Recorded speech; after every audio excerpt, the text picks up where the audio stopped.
Hello everyone, Sandrak here. So in this video I want to discuss how strong is the Fatui in lore. Now of course the reason I'm doing this video is because currently there is little to none Fatui involvement regarding the 2.0 in the Zuma questline, and I believe we're about to get them involved very soon after the release of 2.1, which means right now I want to cover all of you guys up to the current point on how strong the Fatui are in lore, why are they doing the stuff they're doing, and what is the reason behind all of this and their technologies and things like that. So of course, with that said, let's get started. However, do note that this video will contain a few spoilers to some in-game Easter eggs and also a few references to the manga. So if you do not want the manga spoiled or you do not want any in-game Easter eggs spoiled, so please don't watch this video. So with that said, let's get started. So the first I want to talk about is the leader of the Fatui, the Tsaritsa. So according to Zhang Li, the Tsaritsa is the Crow Archon. Of course, we know that is true. Venti and Zhang Li said the same thing.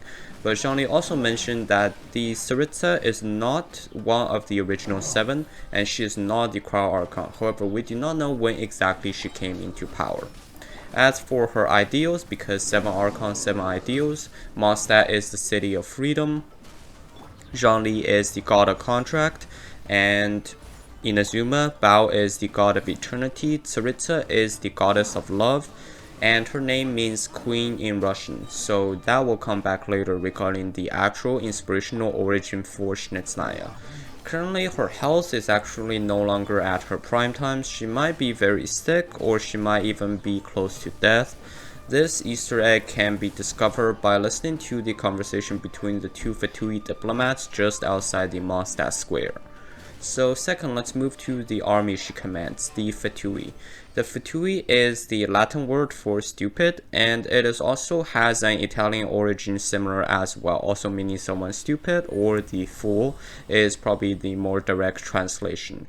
The Fatui is Snezhnaya's government forces, so it is equivalent to Mondstadt's Knights of Favonius, and it's equivalent to the Menelaus of Liyue. However, unlike all other nations, the Fatui is only loyal to the Tsaritsa personally, which means it's a dictatorship there. And on top of that, everyone within the Fatui, from the Harbingers to the soldiers, are all loyal to her on almost an unconditional level. Now, of course, this might be because the power that she is the god of love, but other than that, there might be more deeper reasons behind, which I'll explain later. So why did the goddess of love form a dictatorship army? Now, in a conversation we had with Child, or one of the PVs, I don't remember exactly where this came from, but Child quoted an exact sentence. The Tsaritsa is the goddess of love, however, she has none left for her people, nor did her people have any left for her. However, everyone is loyal to her because when she will one day rise against the heavenly principles, her entire people wants to be on her side for that. That's the reason why everyone is loyal to Tsaritsa, because the vast majority of people in Snezhnaya is not fond of the idea of the heavenly principle. Now, what exactly is the heavenly principle? It is the level of god or gods above the 7 archons. Now, we currently know them collectively as Celestia, because Celestia is where they reside, but we do not know anyone from there, and we also don't know if the unknown god we encounter at the beginning of the game is one of the heavenly principle people, if that makes sense. And for exactly when she founded Fatui and the reason behind why. 500 years ago, when alchemy left Conria in ruin, essentially Conria's king trusted an alchemist. The alchemist also used the alchemy to create stuff, but eventually it led to the creation of a bunch of damned creatures, and on top of that, the entire kingdom of Conria was destroyed. The 7 archons were summoned in to calm the situation, again by Celestia. However, we don't know exactly what they did in there. All we know that is Dainsleif, one of the people previously from Celestia, is not very fond of what the Archon did in Celestia. And on top of that, we do not know that if the Archon was there to calm the situation or to aid in the destruction of Celestia. All we know was that after the conflict 500 years ago, a lot of Archons had a drastic change in sort of their mood and behavior. On top of that, the Dendro Archon, the God of Wisdom, died because of that. while in Korea, and a new Denjo Archon was elected, which means the current one is only 500 years ago, as stated by Gangyu. So basically after that, the Tsaritsa's personality changed completely. According to Child, she decided to harden herself. She is no longer the goddess of love, and now she is basically the winter queen. As for the Fatui, their focus is to use technology to advance the capability and the capacity of a human body, and in turn this will advance their chances of overthrowing the heavenly principles. And as for the reason why they're called the Fatui, the fools, it's because they, as they explain themselves, if they're going against the very god that created this physical earth, then you pretty much have no odds. That's why they call themselves fools, because they're acting pretty much against all odds. However, the problem with the Fatui is that even though they are working towards what is potentially a very good thing, however, they are achieving this goal at all costs, especially the Harbinger Dr. Ray, who is the doctor, one of the 11 Fatui Harbingers, and on top of that, everyone of the 11 Fatui Harbingers normally do it through political or military means, and they generally achieve their goal at any cost and at all costs. So who exactly are the 11 Fatui Harbingers? Their names are taken from an Italian play which has masks. All of their name corresponds to one of the 11 masks. This is why most of them wear a mask, one form or another. In Child and Tsaritsa's case, it's on their side, and in Daughter's case, he literally wears the mask on his face. Surprisingly, almost none of the Fatui Harbingers is actually native to Snezhnaya, with the exception of Child. Child is like the exception of Fatui Harbingers, because most of the Fatui Harbingers, as explained in the Pale Flames artifact set, had a relative harsh early life or childhood up to the point where they are basically considered the crazy or the bizarre kind of this world, which means they are not within the rules of this world, which is why most of them have the idea of basically overthrowing the order of this world, which is why they are all gathered under Tsaritsa. Now, quick example here, and spoiler, Jester himself, the first of the Fatui Harbinger, is over 500 years ago. He is the alchemist that lost to the alchemist that destroyed Conria. So basically, he had the final compete with the alchemist that destroyed Conria, but he lost in the end. So he had to witness the destruction of his own country. As a result, all of these Fatui Harbingers kinda acts not as loyal subjects of Tsaritsa, but more act as her business partners in the sense that they are trying to achieve the same goal, which explains why most of them is actually not from Snezhnaya locally. And finally, we want to talk about some of the powers and technologies of the Fatui. They are very advanced in 4 specific fields of technology, and to some of them it even extends what we have IRL technology. Some of the technology aspects they have even exceeds that. So technology-wise, the Fatui is very advanced. They are the most advanced in all of Tibet. Their background is basically modeled after the Russian, near the ages between the end of the Kaiser era and the founding of the USSR, or the communist Russia in that case. It can be seen in that because in both lore and when you talk to certain NPCs, they'll tell you that Snezhnaya is full of factories, which means they're very good at heavy industries. Heavy industry as the ones that's like that's like large construction or weapon manufacturing and stuff like that, and they're rather light in terms of light industry, which is like every day-to-day daily use products and things like that. So like the USSR, they are basically a powerhouse of the world. However, unlike the current world situation, Tibet did not go through a Cold War, so this country grew in its power basically up to the point where it's basically the powerhouse in all of Tibet, and it is the most advanced nation. Another thing to note is on top of that is their weaponry is already advanced to guns, whereas nations like Liyue and Inazuma still rely mostly on katana, swords, polearms, and bows. Their guns can be seen during their Fatui skirmishers, or their pyro Fatui skirmishers use a gun during fighting.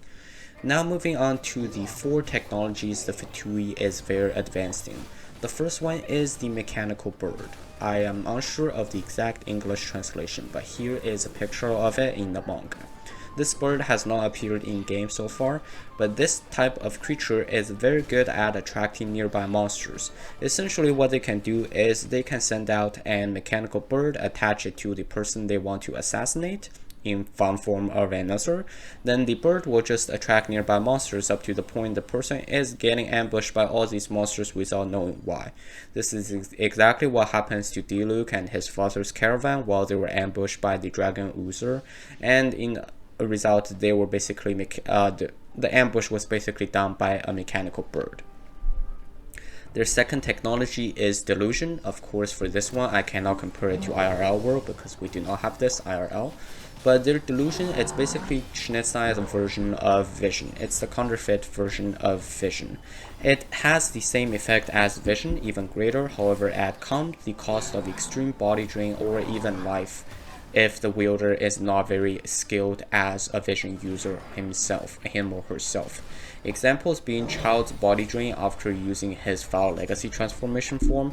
Now of course people say that it's not exactly like delusion, however it is basically the next level of delusion, so it still counts as delusion. And another case of a life loss is when Diluc's father lost his life after using the delusion. However, let's talk about the good side of the delusion, which is its power creep. Diluc's father, someone who has basically never studied martial arts, with delusion can go head to head with the Dragon Uther.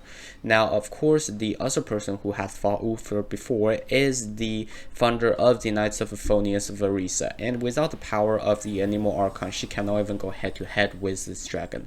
This is how much the delusion is capable of boosting one's power, but again, at a heavy cost. So the reason they are working on delusion is because they basically, as we have seen, every single skirmisher in of Teyvat, every single Fatui skirmisher is equipped with a delusion. And this is also the reason why when you break their shields, they go down for a few seconds, cannot attack, because that is the knockback body drain they are going through after they have used the delusion. The third project they're working on is again only in the manga. It is the artificial archons. Now, of course, I don't mean someone who actually has someone who is actually an Archon. I mean someone with Archon level power. This project is solely handled by Dr. Ray at the moment, or the Doctor. The Fatui has signed alliance treaties with all of the nations in Teyvat other than Mondstadt. As a result, they normally send in troops in to either intervene with politics, mess up their economy, or like just straight up kidnap childs or young adults and then use them for what they call troop expansion, but in return they're actually using them for human experimentation. Their idea was to inject human with leftover malice of previous Archons who lost during the Archon War.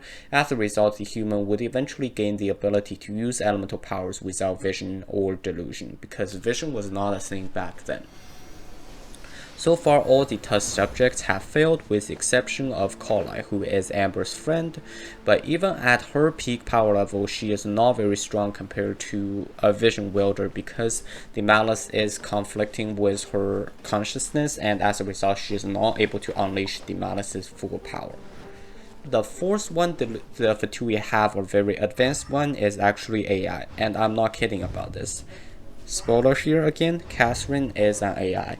Every city's Catherine is called Catherine, looks exactly alike. You'll find 4 more Catherines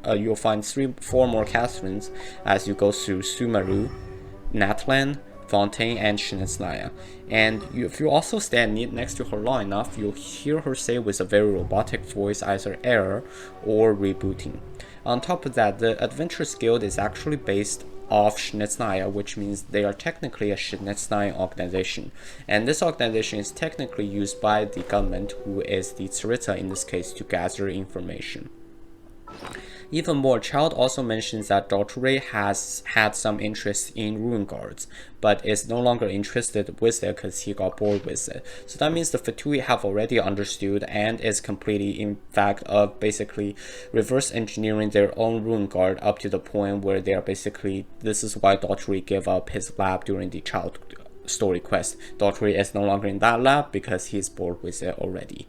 And finally, the last hint, which is again a spoiler, one of the 11 Fatui Harbingers will very likely be a robot. Finally, in conclusion, not even counting the fact that the Fatui has that sort of teleportation technology that they used during the Osao fight, the Fatui is the most technologically advanced nation in all of Teyvat, and by a long shot. Production-wise, their power is similar to the USSR. AI and some of the cutting-edge technology advanced with, they basically surpassed IRL world's top technologies. Even though they are based off Russia, power level wise they're similar to closer to the US in terms of world level power, but because there is no Cold War in Genshin, so they're basically the only powerful nation in all of Teyvat. And on top of that, they work under 100% dictatorship, which means it's actually more efficient than democracy. And finally, their final goal is to overthrow Celestia. Even though they're not considered the good guys because they achieved the right goals using the wrong means, but it is very interesting to see how whether we'll work with this group or against this group in the future. And of course, because Snezhnaya is considered the bad guys, their region will be released last. We won't be able to see this region for at least another 3 years. However, I'm really personally interested to hear everything from the Tsaritsa point of view. That's what I have for you today. Thank you very much for watching. If you like the content, please consider subscribing. Thank you and have a nice day.